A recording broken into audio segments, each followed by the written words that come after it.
Have you ever reflected on what you're truly creating and contributing to the world through your work? For some of you watching this video, the answer might be very clear. However, if you're in a supervisory role leading a team in an insurance company or in human resources management, it might be a bit more challenging. In the last century, jobs in the service sector have grown exponentially, constituting almost 80% of the workforce. When we talk about service sector jobs, it's easy to imagine bartenders serving coffee or retail clerks finding the perfect pair of pants. However, the service sector is much broader than these examples. It includes call center salespeople up to CEOs, making it difficult to find work outside this sector, especially since many positions require specific certifications. Keep this in mind, as it will be crucial later on. Now let's explore the growth of the self-referential service sector and the consequent rise of roles that might seem a bit enigmatic. One might be led to think that an efficient free market would naturally eliminate individuals who contribute nothing, penalizing companies that bear their payroll expenses, and rewarding those that operate more efficiently without them. Right? But look, the reality is that the services landscape is much broader than the term might suggest. It involves a wide range of professionals, from call center salespeople to top corporate executives. Currently, finding a job outside the service sector can be a challenging task, especially since many positions require special certifications. Keep this aspect in mind, as it will play a significant role later on. Nevertheless, the expansion of the self-sufficient service sector and the corresponding increase in useless jobs seem a bit peculiar. One would expect that, in an efficient free market, people who don't truly contribute would naturally be eliminated, penalizing companies that bear the salary costs and rewarding those organizations more efficient that can do without such positions, right? Well, no. To understand why, it's time to explore how money operates today, fueling the existence of those who work solely to justify their presence.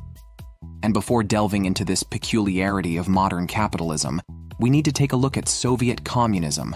The Soviet Union was founded on the idea of noble work. The state asserted that work was an honorable and dignified activity. The word Soviet roughly translates to Council of Workers, and people took pride in their work more than anything else. This created issues when there wasn't enough work for everyone. The drive toward full employment meant that certain individuals were assigned blatantly redundant tasks. Factory managers would hire as many people as possible because it was an honor to oversee the work of so many colleagues. They also feared that if they didn't assign tasks now, they wouldn't be able to recruit the resources they would need in the future. This accumulation of personnel, known as worker hoarding, led some individuals to be tasked with duties like counting endless inventories of dice and bolts. Of course, the differences between the contemporary Western world and 1950s Russia are evident, but it's surprising to note some unsettling similarities. The theory of completely useless jobs began to spread after anthropologist David Graeber published a book on bullshit jobs. In this work, Graeber identified 5 main categories of jobs that started to become more widespread. In the first category, we find what Graeber calls flunkies, such as receptionists, drivers, and assistants. These figures exist to enhance the well-being of others, and could easily be replaced by some form of technology, if truly necessary. Next, we encounter the fixers. These are individuals who work to solve problems that could be addressed permanently. Imagine someone like an inventory manager with system permissions to update stock levels in a warehouse, when this could be handled automatically or at least shared among department staff. In short, roles that could benefit from a more efficient approach. In his book, Graeber introduces us to a fixer whose sole mission was to correct the errors of an apparently brilliant statistician.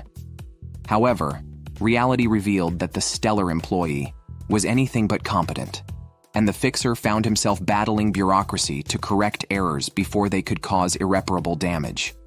This example highlights that the solution to the problem isn't always the elimination of the person tasked with a useless job, because the fixer was probably contributing some form of value. However, he could have generated value much more efficiently if only an unnecessary obstacle had been removed.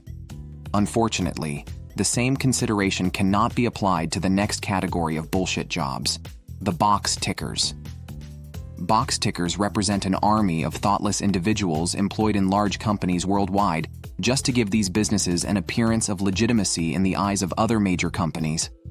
Imagine people curating internal company newspapers with stories about key executives or whatever gets reported in those newspapers.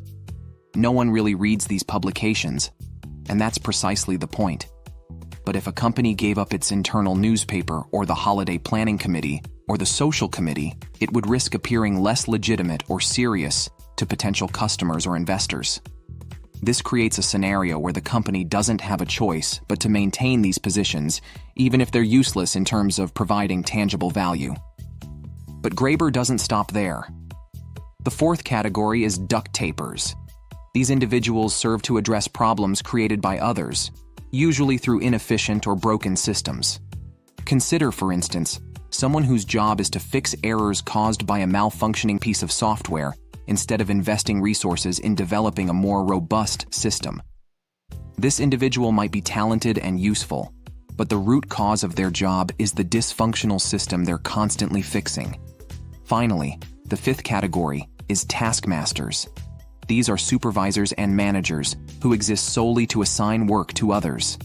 Unlike effective leaders who inspire, guide, and support their teams, taskmasters do little more than delegate work. Their presence may be justified in some situations, but often they serve as redundant intermediaries, slowing down the overall workflow.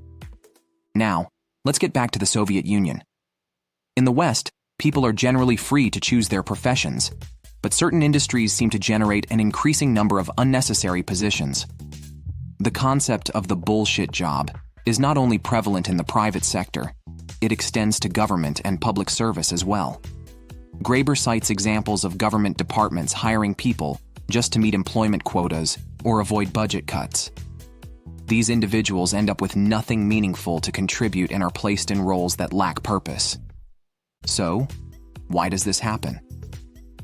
One answer lies in the nature of organizations.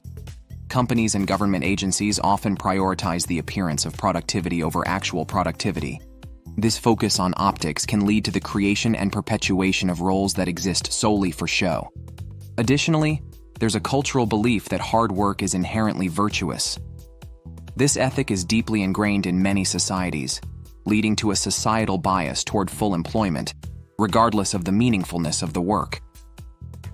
People feel a sense of pride and identity through their jobs, and this creates pressure to maintain employment numbers, even if the jobs are, in essence, useless.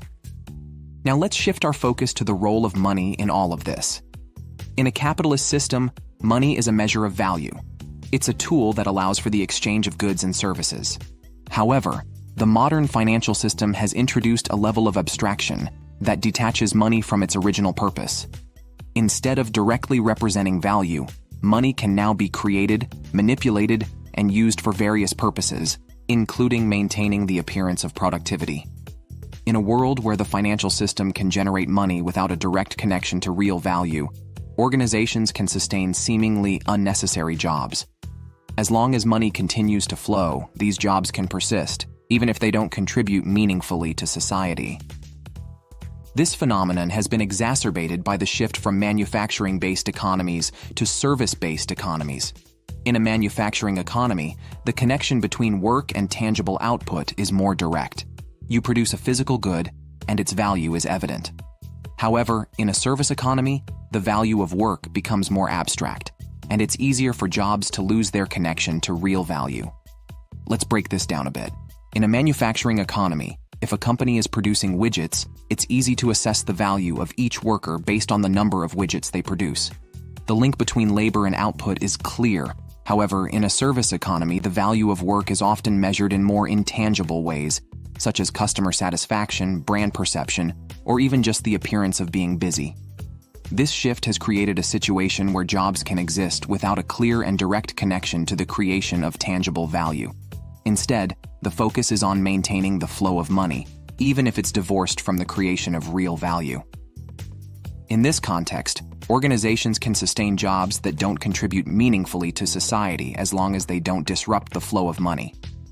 Moreover, the financial system itself has evolved to prioritize short-term gains and shareholder value over long-term sustainability and societal benefit. This short-term focus can incentivize companies to prioritize financial engineering and cost-cutting measures that may not align with creating real value. So what can be done about this situation? One approach is to reconsider our societal values and beliefs about work. If we can shift our collective mindset away from the notion that all work is inherently virtuous and valuable, we might be more willing to question the necessity of certain jobs. Additionally, organizations need to prioritize real value creation over the appearance of productivity. This requires a shift in organizational culture and a willingness to challenge the status quo. Companies should regularly assess the meaningfulness of each role and be willing to eliminate positions that don't contribute to the overall mission. Furthermore, there's a need for a more holistic approach to economic and societal well-being. Instead of solely focusing on metrics like GDP or employment numbers, we should consider broader indicators of societal health, happiness, and sustainability. This shift in perspective could lead to a re-evaluation of the types of work that are truly valuable to society. In conclusion, the existence of seemingly useless jobs is a complex issue that stems from a combination of organizational dynamics, societal beliefs about work, and the evolution of the financial system. By rethinking our values, prioritizing real value creation, and adopting a more holistic approach to societal well-being, we may be able to address the root causes of this phenomenon and create a more meaningful and sustainable world of work. As we reflect on our own roles and the roles of those around us, let's consider whether we're contributing genuine value or merely playing a part in a system that values the appearance of productivity over substance. Thank you for watching, and we encourage you to share your thoughts on this topic in the comments below. If you found this video insightful, don't forget to like and subscribe for more content on understanding the intricacies of our world. Until next time, stay curious and keep questioning the way things work.